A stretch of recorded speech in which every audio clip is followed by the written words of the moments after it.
ठरलं तर मग या मालिकेच्या येणाऱ्या भागामध्ये आपण पाहणार आहोत की इथे अर्जुन सायलीला सांगत असतो की काढलेला फोटो आणि व्हिडिओ कोर्टात दाखवण्यापूर्वी घरात दाखवणार आहे. त्यामुळे घरच्यांना पण आता प्रियाचं सत्य समजेल. तो इथे अर्जुन रविराजांना फोन करतो आणि बोलतो की खूप मोठी बातमी माझ्या हाती लागलेली आहे.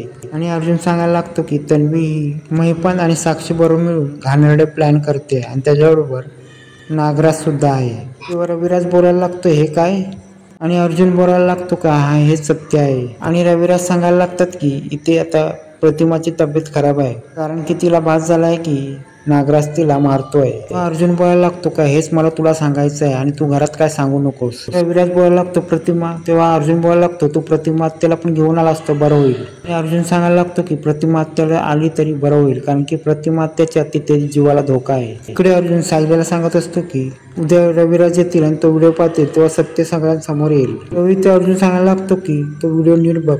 त्या व्हिडिओमध्ये प्रिया सांगते की नागराजला की औषधं पोचली का आणि प्रतिमा वेडी झाली का. आणि ती बोलायला लागते की मी इथे गाठोडे शोधायला आली आहे. आणि ती अजून काही ती बोलत होती आणि ती ह्या नागराजची बोलत होती. आणि अर्जुन बोलायला लागतो की उद्या सिनियर येईल ना त्याच्या समोर हे सत्य ओपन होईल. प्रिया विचार करत असते की मला गाठोडे सापडले नाही पण ते बाबा आले ते तिथून पळून का गेले. इथे अश्विन प्रियाला बोलायला लागतो की तुझं आजकाल वागणं बदललेलं आहे आणि तू आता उद्धटपणाने वागतेस. अश्विन बोलायला लागतो या ड्रॉ मध्ये तू काय ठेवलायस, हा ड्रॉवर उघडून तू मला काय दाखवणार होतीस. आणि प्रिया मनातल्या मनात बोलायला लागते की या ड्रॉवर मधलं मला सामान काढता आलं नाही आणि या ड्रॉवर मधलं सामान याने पाहिलं तर खूप मोठी गडबड होईल. ते अर्जुन घरी सगळ्यांना बोलवतो आणि बोलतो मला तुम्हाला काहीतरी दाखवायचंय. आणि तो बोलतो की मी वेश बदलून महिपांच्या घरी गेलो होतो. तो पूर्ण बोलते तू काय बोलतोस, तुला काय गरज होती महिपान शिकरेच्या घरी जायची. तेव्हा अर्जुन बोलायला लागतो की मी गेलो नसतो तर आपल्या फसवणाऱ्या व्यक्ती आपल्या समोर कधी आला नसता.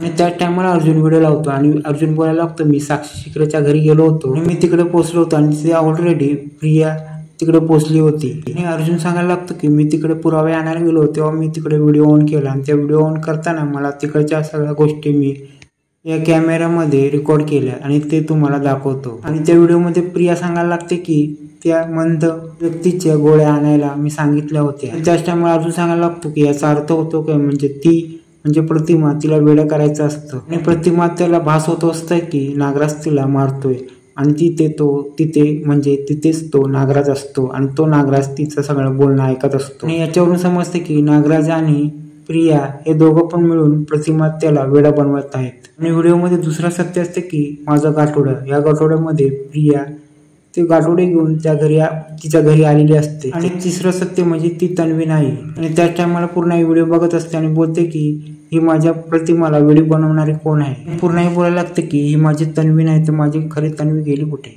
त्याच टायमाला अश्विन बोलतो हे काय, तेव्हा अर्जुन बोलायला लागतो हे तुम्हाला दाखवून तुमचे डोळे बोलण्याचा मी प्रयत्न करतोय. आणि तिसरं महाभयंकर सत्य ऐकल्यासाठी पूर्ण व्हिडिओ स्वतःकडे घेते आणि ती बघत असते की प्रिया सांगायला लागते की साक्षी ही खुनी आहे. आणि प्रिया सांगायला लागते की तिचं सिक्रेट माझ्याकडे आहे. मधुभाऊनी खून केला नाही, तिनेच खून केला आहे. तिला माहित असून पण ती या सगळ्यामध्ये माझं ती गाठोडे देत नाही आणि तिला काय करायचंय, तिला माझं गाठोडं काय करायचं. आणि महिपालला सांगते की नागराजला सांगते की तिला माझं सांगा माझं गाठोडे द्यायला. आणि हेच तिसरं महाभयंकर सत्य असतं की ती कोर्टामध्ये मांडून मधुभाऊंची सुटका होणार असते.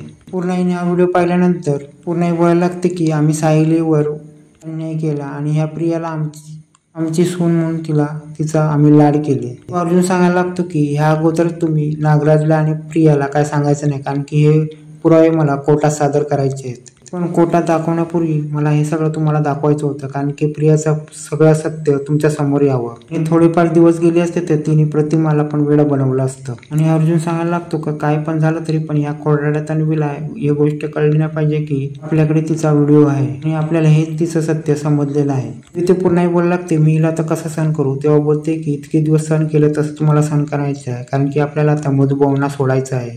कारण की मधुभाऊंची या केसमधून आता आपल्याला सुटका करून घ्यायची आहे आणि या सगळ्यामध्ये आपल्याला आता प्रतिमा त्याला पण न्याय मिळवून द्यायचा आहे. आणि आता अर्जुन हे सगळं कोर्टामध्ये कसं मांडणार आणि प्रियाचा पर्दाफाश कसा करणार पुढे पाहणे रंजकच होणार आहे.